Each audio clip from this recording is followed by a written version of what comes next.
Well, time for another recent movie review. And this time, finally, I'm reviewing a film that I have been anticipating for quite a while, for a few months actually, since the trailer just dropped.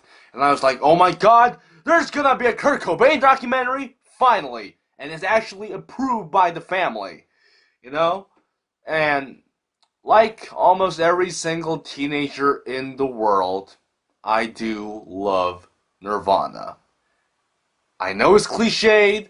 I know it doesn't make me into this original guy who has a personality, but I love Nirvana. Like, it's hard to deny that. This album changed my fucking life. And of course, I'm not the kind of Nirvana fan who listened to just Nevermind and stopped there. I did listen to Bleach. I did listen to In Utero. I did listen to the Unplugged album.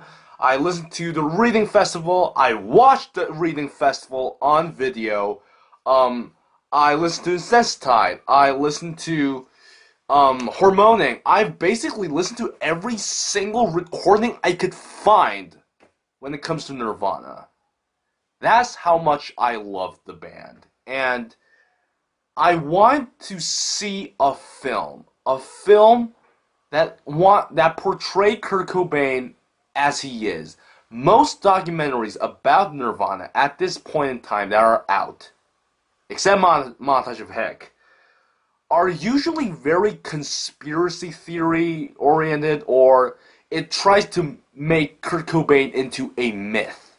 While in fact, in reality, he probably wanted to be a normal person. And I wanted to see a film, because of that, I wanted to see a film that threw away all the conspiracy theories, whether it's Courtney Love got somebody to kill Kurt Cobain, or Eddie Vedder killed him. That's like the most fucked up one.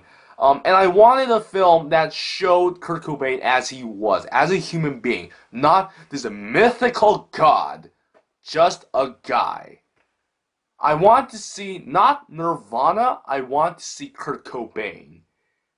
And I think the film does it perfectly by using just the right amount of excerpts from films, from home videos, from other movies, from music, and just from various media overall. I think the film perfectly does what it needs to do. It portrays Kurt Cobain as he was. And of course I never knew him personally, so maybe this might be just another,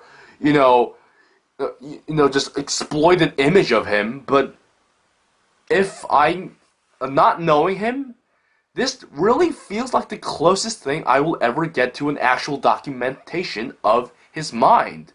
The home movies, like, it's been a buzz all about, since the trailers came out, that there will be personal, never before seen home movies in this film, and my god, do they work perfectly in the movie. The home movies add so much intimacy, to the point of making Courtney Love seem human. That's kind of impossible, and it just makes Kurt Cobain look much more human than he is. The animation, that's the stuff I was really surprised with. There's a lot of animation in this film, whether it is animating the stuff Kurt Cobain drew, or just animating parts of his life. It's some of the most cinematically brilliant animation I've seen. It's so personal. It's drawn in a very personal, authentic, very human way. You can see the pencil marks, and it just kind of blows your mind. There's these animated moments where you see Kurt Cobain as a teenager. It's so good. It's so intimate. It's so dark. It's so gritty. It's so angsty that it portrays him so well. Even when it's trying to portray him as an adult, you see the thin arms, the blonde hair. It's so intimate.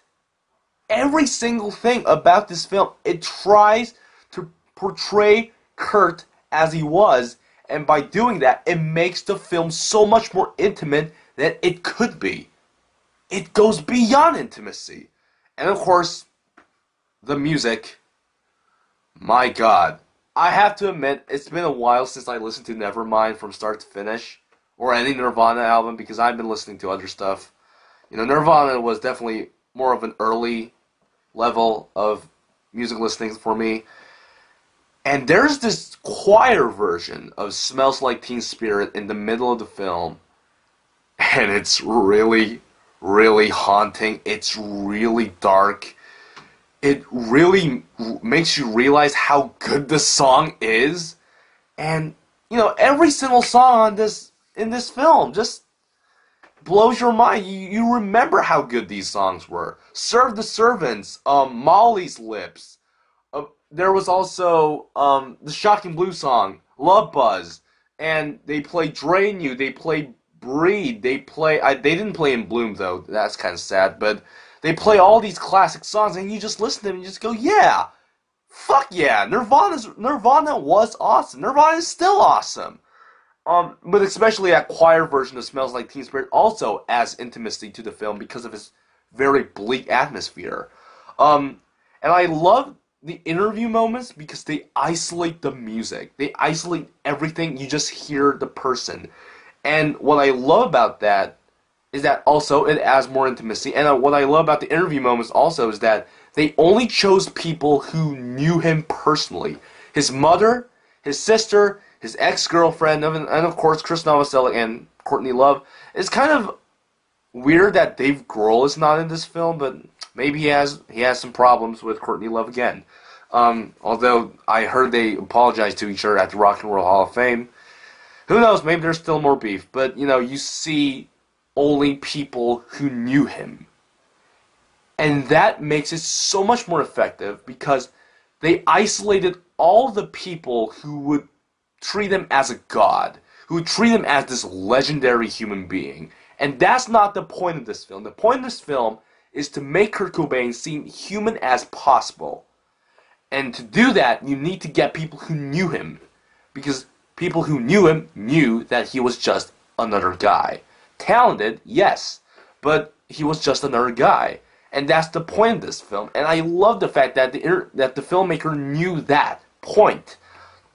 The film is, in the end, the film is not only intimate, it's not only personal, it's not only authentic, but it doesn't compromise authenticity for cinematic brilliance. The animation is cinematically brilliant.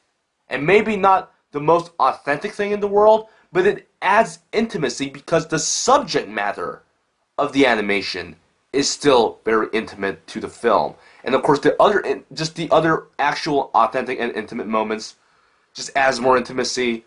And they just chose the perfect videos to put in this film. Like the small concerts they did in small clubs, the unplugged session, and of course the only last two songs, All Apologies and the Lead Belly cover, those two being the most intimate ones. Of course they add the Reading Festival scenes, and it's just brilliant choices for the film. The filmmaker knew how to add intimacy without forgetting that it is still a movie. And because of that, I just feel like I know Kurt Cobain much more than I did before. Maybe it's because I love Nirvana, maybe it's because I'm a huge fan of Nirvana, but man, this film got me on so many emotional levels. I'm gonna give this film a 4 out of 4. It's basically the same reaction I had with last year's Life Itself, the documentary on Roger Ebert. When your heroes are dead, it's kind of sad.